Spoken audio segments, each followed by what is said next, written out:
Right. So we'll only end like probably 10 minutes late this time. We always go 10 So, minutes late, yeah. so. Okay. So I'm really trying to get us finished up with this province stats chapter. However, there's just so much to know. And I just want to teach it all to you. So I'm pretty sure that this is one of the last topics. I have regression still to do, but I don't know if I want to do that in this chapter or if I should just do a separate chapter on that. Probably I'll just do one lecture on it next week, and then we'll be done with it. Yeah. Are we having projects in this class? Yeah, I think we're scrapping the projects. Yes! I think Are we having like a final test? So it won't turn out like. we'll have a final exam. Yeah. How much of the grade is that going to be worth? So I'm probably gonna give you guys a like a take-home portion, and then I'll give you guys a final exam in class because otherwise all of your grade is dependent on 2 exams. Pretty rough. To have all of my grade dependent on those 2 exams and not take a take-home? Oscar and No. I are going to agree that But thanks for asking. because we know that you make them super hard. So hard. Take-homes are so fun for me. But they're so hard. Okay. Our last midterm, we were literally making corrections. By next week. So by Monday. Yeah. I'm taking them home over the weekend. I'm gonna sleep with them, and then they're gonna get graded too. I don't So- know if I want That to. sentence has occurred more than once, I'm sure. So you could Does probably your wife just know? write me a little report and tell me how I did on it. You might hand it back. Email us You're though. gonna be. All right, you guys, we gotta do this now. Alright. You can't delay me anymore. Let's go. Okay. Multivariate probability and correlation, lecture 414. This is one of those Matlab lectures now, so you can find the M file corresponding to this on the website. Did you upload the other one to the? I did. I uploaded them both But this to the afternoon. website, not to Slack. The website, correct. Okay. So if you go to the web, we'll just do it. It's easier to just show quickly than to talk about it. So go to the site, go to courses, go to this course. Go look at the picture at the bottom. Yes, it's on every page. I know. And then go to the measurement link, and then let's go to multivariate probability and correlation. Oh, that's the lecture for today. But I actually meant to go to the page for the source code page. Source code page has the student confidence notebook, the Matlab file, probability, How long has that been The whole time? the all year. there? That would have probably been nice in the one homework that was Fourier transform. So the MATLAB M file, the MATLAB M file for this lecture is, I'm opening it right now. It gets generated from the notebook, so it has all of the text in it, and then also everything defined, so you can run it. Good times. Anyhow, we'll come back to MATLAB in a moment, but let's talk theory. So, thus far, we have considered probability density and mass functions, PDFs and PMFs, of only one random variable, right? We've taken multiple samples of one random variable, but just one random variable. But often, of course, we measure multiple random variables. We'll denote them x1, 2 to n during a single event, meaning a measurement consists of determining values x1, 2 to n of these random variables. So we take one measurement, we actually get n values during that measurement. We can consider an n tuple of continuous random variables to form a sample space, omega equals Rn, so an n vector space, on which a multivariate function, f, is a map from Rn to R, called the joint PDF, assigns a probability density to each outcome x in Rn. The joint PDF must be greater than or equal to 0 for all values of x, just like our good old-fashioned PDF that always had to be positive, right? So every value of all of them must be positive. The multiple integral over omega must be unity. So if you integrate over all the different dimensions of x, you must get 1, because it's a probability density function. And you can't have a greater probability than 1 of an event happening, or you're just talking nonsense. So, and then finally, the multiple integral over a subset of the sample space, A, is the probability of the event A.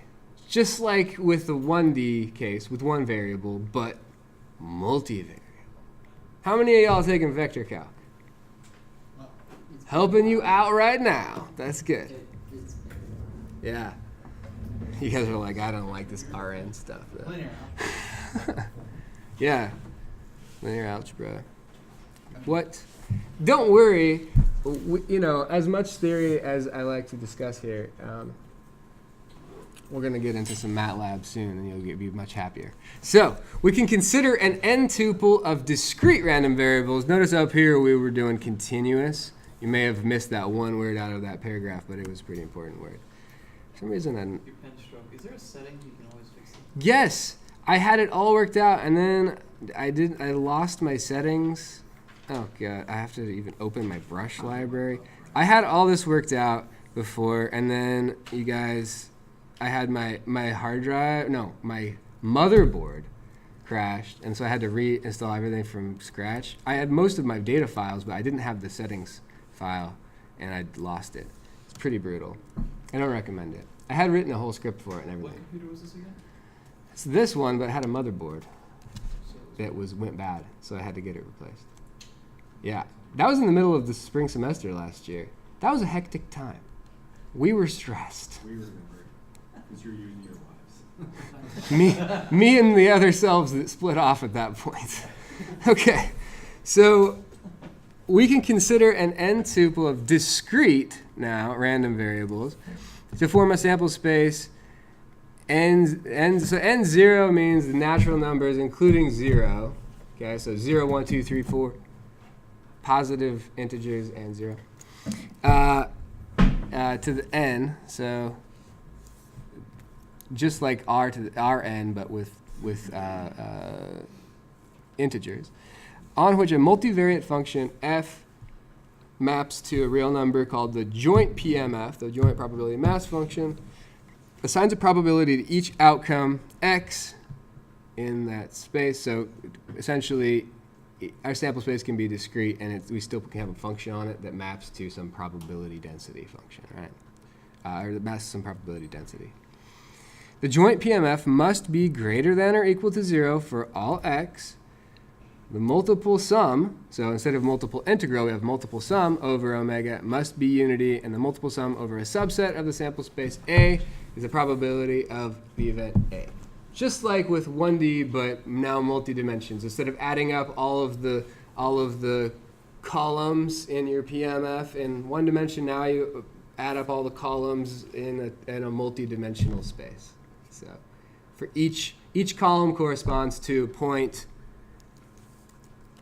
x1, x2 to xn. So you have n values that specify a coordinate. If you were in a 4-dimensional space, you would need 4 coordinates to tell you where you were.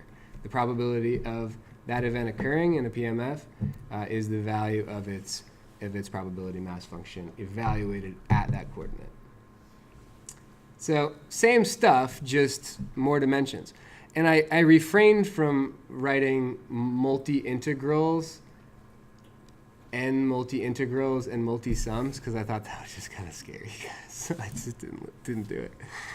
I figured using words was better than using the symbols in this case. So, all right. Let's visualize this by plotting a bivariate Gaussian using Matlab's MVM PDF function. The result is figure 419. Know how the means and standard deviations affect the distribution. So let's look at how we can generate this in Matlab, generate a multivariate Gaussian in Matlab first, and then we'll look at the plot. We'll talk about it. So it's supposed to give us kind of a feel for what a multivariate PDF would look like. So we have an array of means.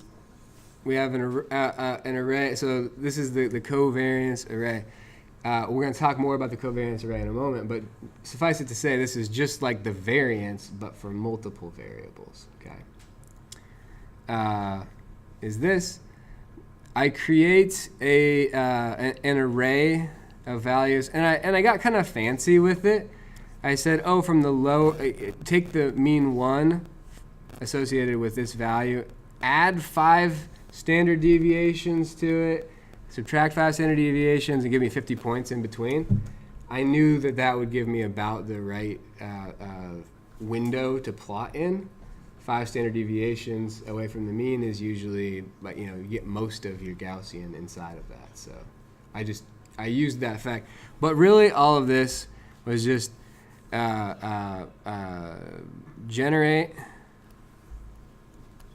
some points.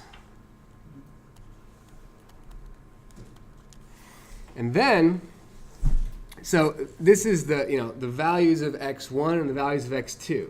But what we need is what they call a mesh grid. We need a grid of points to evaluate this 2-variable function on, right? So you can think of it, if we look at this, so we're going to be looking at a plane. Each point is in a plane, and then the function you can think of as coming out of the plane, right? If we look down on it, we're going to have x1 and x2.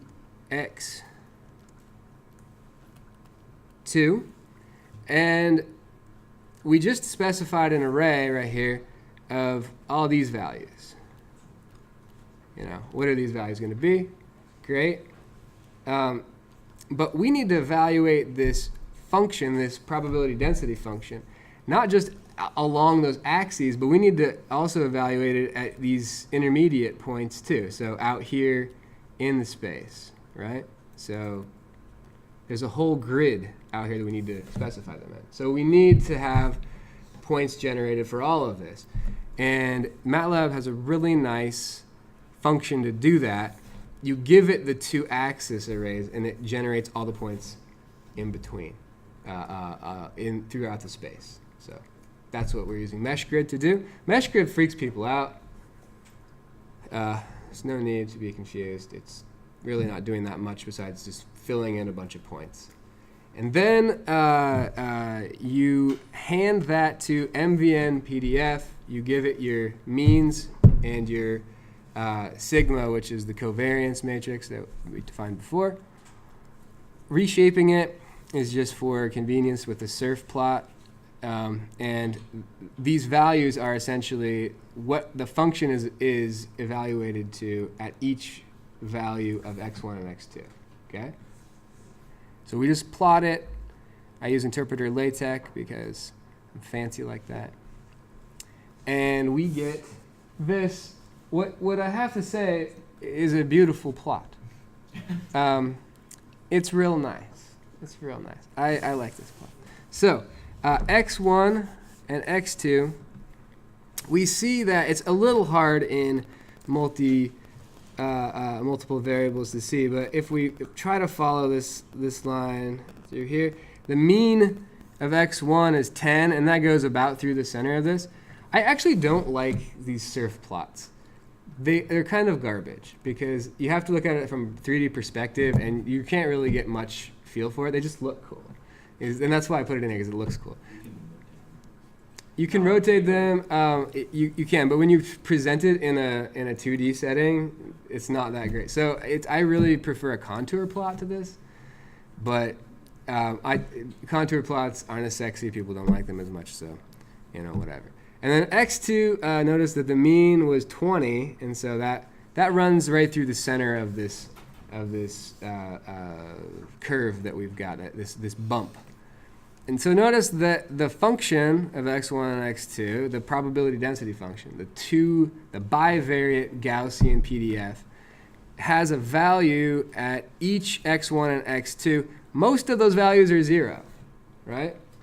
unless they're close to the mean, in which case they start to have non-zero values. What I'm telling you is if you integrate over this bump, you should get 1. You have to integrate in 2 variables, right? x1 and x2. Then you should get unity out. Okay, so that's the idea. We just plotted it, and shading interp gives you that like nice smooth look to it. Let's talk about the marginal probability. So the marginal PDF of a multivariate PDF is the PDF, I know, PDF is in there a lot, of some subspace of omega after one or more variables have been integrated out, such that a fewer number of random variables remain. Of course, these marginal PDFs must have the same properties of any PDF, such as integrating to unity. So you integrate over 1 dimension, 2 dimensions, whatever. If you continue to integrate over the rest of the dimensions, it's still better end up being unity. This marginal probability is fun to do an example with, so let's do that. So let's demonstrate this by numerically integrating over x2 in the bivariate Gaussian above. So you guys may or may not have seen numerical integration before, but trapezoidal integration you guys probably did in your calculus 2 class. When you learned about integrals, and the first thing they were like, draw trapezoids, sum up the areas. See, it's the area. The integral is the area. Traps, the function in Matlab does that for you. So, yeah, I know. It's like it took a calculus 2 class and it was like, let's write a function and then call it traps. It's actually really useful. I was gonna say it's Calculus 2's been I think you integrate over years. you get the addition of it. So it's really easy to find Yeah. the area. so no, I was like, oh, But then it shows you the Took me really? I always did explain I mean, I So- did that, but like 6 years ago. It's Let me come back there.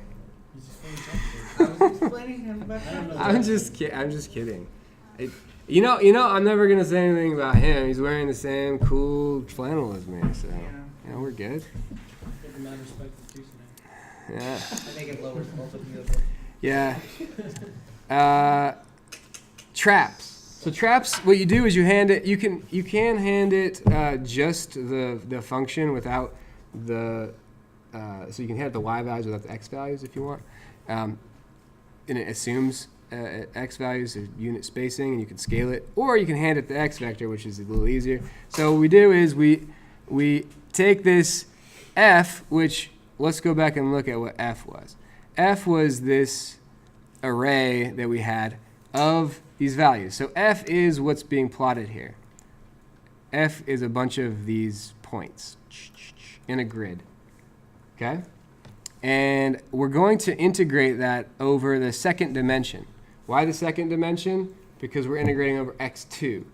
And x2 shows up in the second dimension of that array. Okay? So we have this integration that happens, and let's plot that in 420. So this is the marginal Gaussian. So we integrated out the x2. So this is the expression there. We integrated over all of x2, and we're left with what better be a PDF that has an integral of 1. And it looks like it, right? This looks like a Gaussian. So, like, that's cool. It has a mean of 10, which makes sense, right? When we had the mean was 10 before. And so, yeah, that was pretty easy to do. But let's make sure that this integrates to 1, because it's supposed to. So we do traps again. But this time we do it over the dimension 1, the only remaining dimension. And I had to print out, so this is all just printing. I had to print out 7 digits before it didn't round to, well, I had to print out 6 digits before it wouldn't round to like 0.99999. You couldn't tell how many digits it went out. So I had to go 7 before you could see it stop being 9s. Yeah, so pretty close to 1. I'll take it. right? It's numerical, so it's always approximate. So I feel like we've decided that marginal probability density functions are legit, just like we decided central limit theorem was probably okay, because we tested it with some Matlab variables, and that was the real test, not like, the literature. Okay, covariance. Covariance.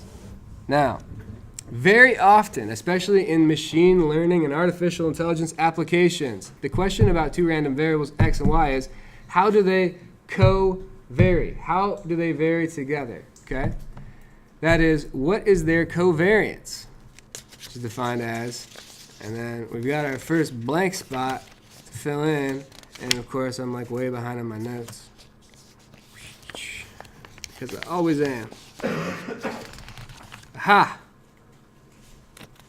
Somebody came late to a meeting with me yesterday, and she was like apologizing up and down, and I was like, I can never complain about it. She was like 15 minutes late. I was like, I average 15 minutes late. Okay, so covariance is defined as being, so we use cove because we're very creative with our naming of things. Cove of x, random variables x and y, is defined to be the expectation of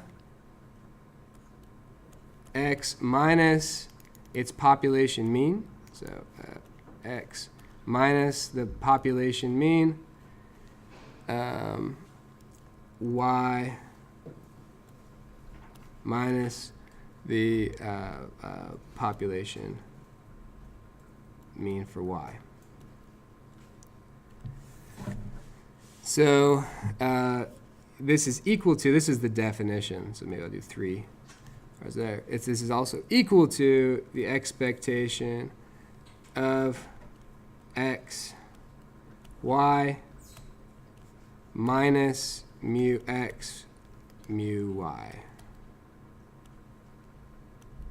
So the means, population means. Note that when x is equal to y, the covariance is just the variance, right? So that is kind of important to remember. When a covariance is large and positive, it is an indication that the random variables are strongly correlated. When it is large and negative, they are strongly anti-correlated. Zero covariance means the variables are uncorrelated.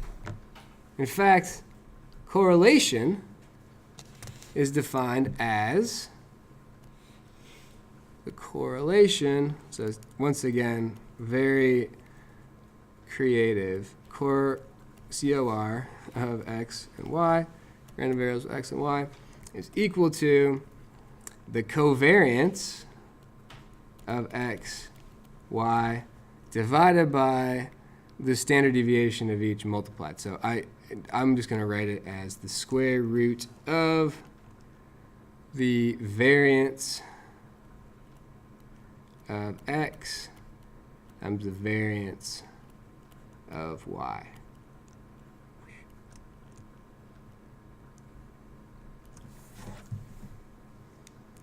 This is essentially the covariance normalized to the interval -1 to 1, okay? Which is nice, because when I said when the covariance is large or small, or large and negative, you have to know what that means. Relative to what? Large relative to what? And the best thing to measure it by is actually the standard deviation, and therefore this is like the right scaling. It's essentially just a rescaling to make it make sense. So now we're all on the same page. It goes from -1 to 1. If you're at -1, you're strongly anti-correlated. If you're at +1, you're strongly correlated. And if you're at 0, you're uncorrelated. Okay? So think in terms of like a plot of the two variables together.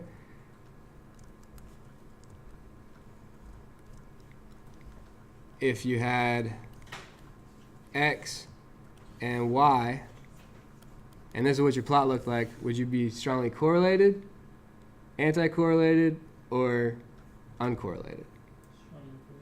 Correlated. Correlated. What about this?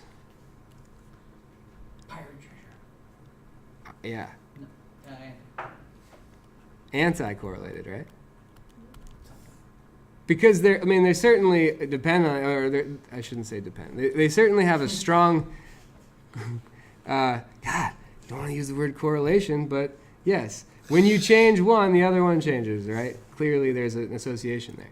However, if you change x, y doesn't change, if y doesn't change much when you change x, what would that be? Uncorrelated. What is this called? An asterisk. No, sorry. Okay, so you guys know those chairs? What? It's like, Who? it's like, give me an A. No, anyways. Sample covariance. So remember we had other statistics, and when we were like, yes, define terms of expectation, great. Probability density function, great. But when we have data, we don't have any of that stuff, right? So instead, we have to go to the sample statistics. And so we're going to go right to the sample statistics here. So as with the other statistics we've considered, covariance can be estimated from measurement. The estimate, called the sample covariance, which we use this QXY to differentiate it from cov, because that's like the actual population covariance. So the sample covariance QXY of random variables x and y with sample size n is given by QXY equals 1, whoa, that's a big one, over n minus 1. This is going to look a lot like the sample variance formula, but with one difference. Sum from 1 to n, so 1 to the sample size, n, of each xi minus the sample mean for x, and each yi minus the sample mean for y. So in the case where x and y are the same, this is just the variance, right? Sample variance. I wrote very crookedly on that one. I think it's because I have visitors and maybe you guys make me nervous. Okay, so multivariate covariance.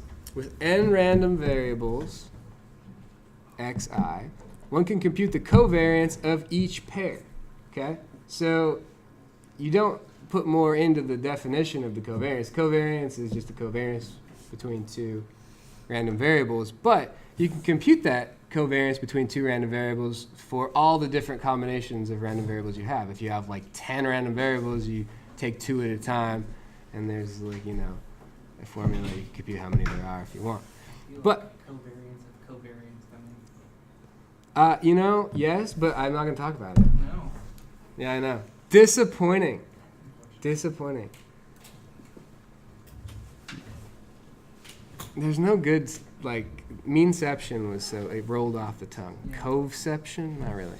So, when n random variables xi, with n random variables xi, one can compute the covariance of each pair.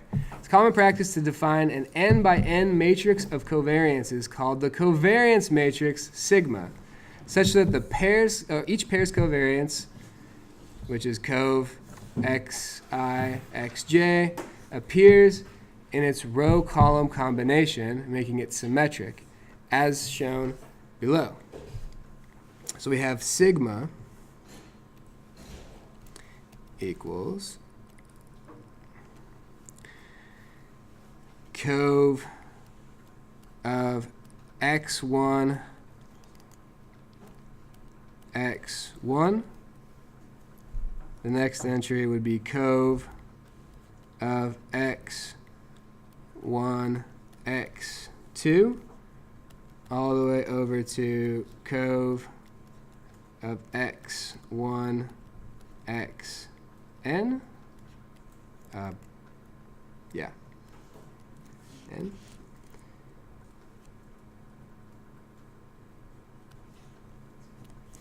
And then the next line, so going that way, now we're going to go down. So cove of x2, x1, cove of x2, x2,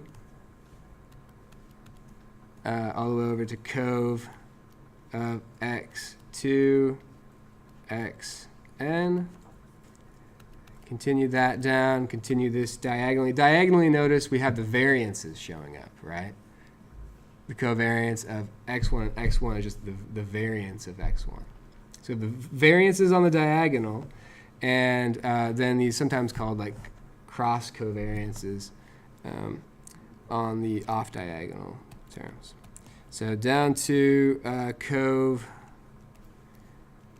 xn x1 over to down here we have cove xn xn. Okay. So this is the so-called covariance matrix. However, most of the time what we work with instead is the multivariate sample covariance matrix, Q, which is the same as the one above, but with sample covariances instead of population covariances. Both covariance matrices have correlation analogs. And in fact, I don't really prefer to ever really look at the correlation, or the covariance matrix. I want to look at the correlation one because it's scaled nicely. I don't really like to look at the one that's not scaled nicely, so that's just my own thing. So we'll do an example now with car data. So let's use a built-in multivariate data set that's built into Matlab that describes different features of cars listed below. So you can do this. This is really cool. You can just load in some data on cars. So load carsmall.mat. It loads in a data struct. So I printed out D. It gives you this struct that allows you to have access to data on car models, origins, miles per gallon, number of cylinders, displacement, horsepower, weight, acceleration, model year, and manufacturer. It's kind of a cool data set. This is the small version. The other one had like 400 points or something like that, but it crashed my stuff more, so I stopped using it. I used the small one instead.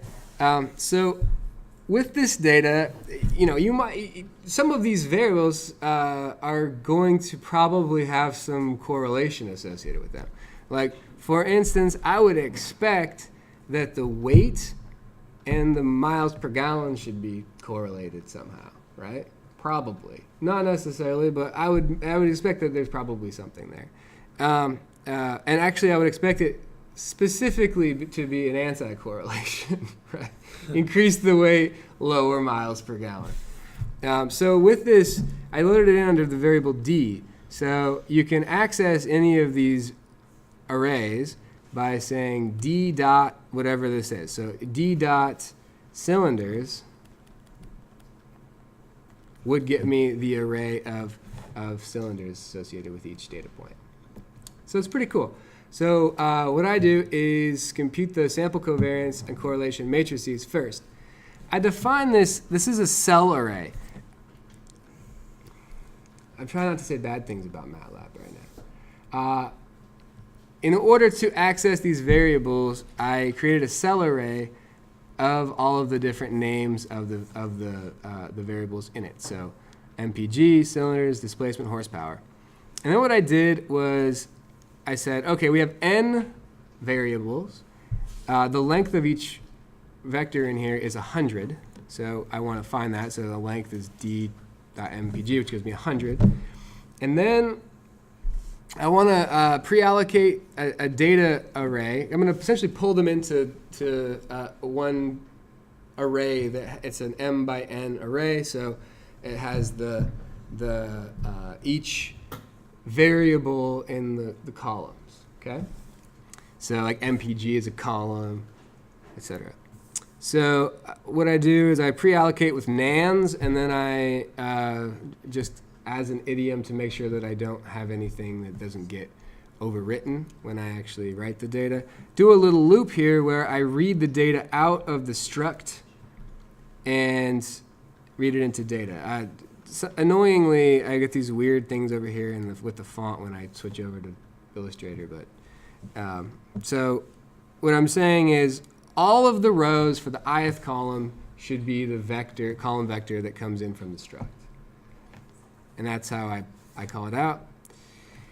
And then I use the nice nancov function to compute the covariance matrix.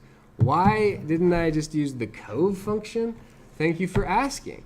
You end up with a bunch of nans in there because I was annoyed when I first did it. I was like, why the hell do I have a bunch of nans in my covariance matrix? And it turns out that they didn't have some of the data. So there's like missing data points in there that are nans. And so if you just put it into the cov, it will give you a nan back, which is annoying. So there's also this function called nancov, which ignores the nan values. Okay, so it's kind of nice. So nancov is what we needed there. It gives us the sample covariance. And then you can take this covariance matrix and hand it to CoreCov, which gives you the correlation, the sample correlation. And I printed that out. And holy shit, this is really correlated, right? Look at how correlated this is. Well, first of all, the correlation with itself should always be 1. So that's always good when you get that back. It's like, yes, that makes sense. It's correlated with itself. When it changes, it changes. I know. So, but then so a lot of times you have data sets like this. There would be a lot of like 0.002s, a lot of like not very uncorrelated stuff. There are so few uncorrelated things in here, it's crazy. It's like some of the most correlated data I've ever seen. But so the negative values that are closer to -1, those are strongly anti-correlated. The ones that are close to 1 are strongly correlated. The ones that are closer to 0, like the closest things to 0 that I see is like 0.4, right? Notice that the covariance of x and y is equal to the covariance of y and x. So this is a symmetric matrix, right? This value is equal to that value. This value is equal to this value. Well, I cannot draw a straight line. There we go. This value is equal to that value, etc. It's symmetric about that diagonal. So it's highly correlated, anti-correlated data. Let's plot each variable versus each other variable to see the correlations of each. We use a red to blue color map to contrast anti-correlation and correlation. Purple then is uncorrelated. The following builds a red to purple color map, so you can look at that if you want. It was just kind of like a little fun thing I did. I made a red to blue color map, and it has purple in between. And I did this plot here, which was essentially just plot the data points with the color map that I specified from red to purple. So strongly correlated is blue, and strongly anti-correlated is red, and then uncorrelated is purple in between. Okay? And where is this? Whoa.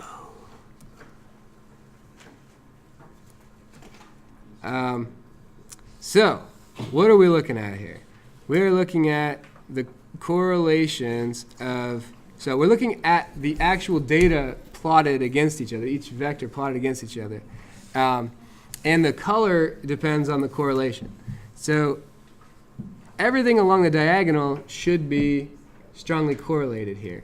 These are, this is like x1, x2, x3. I don't remember the order. What was the order?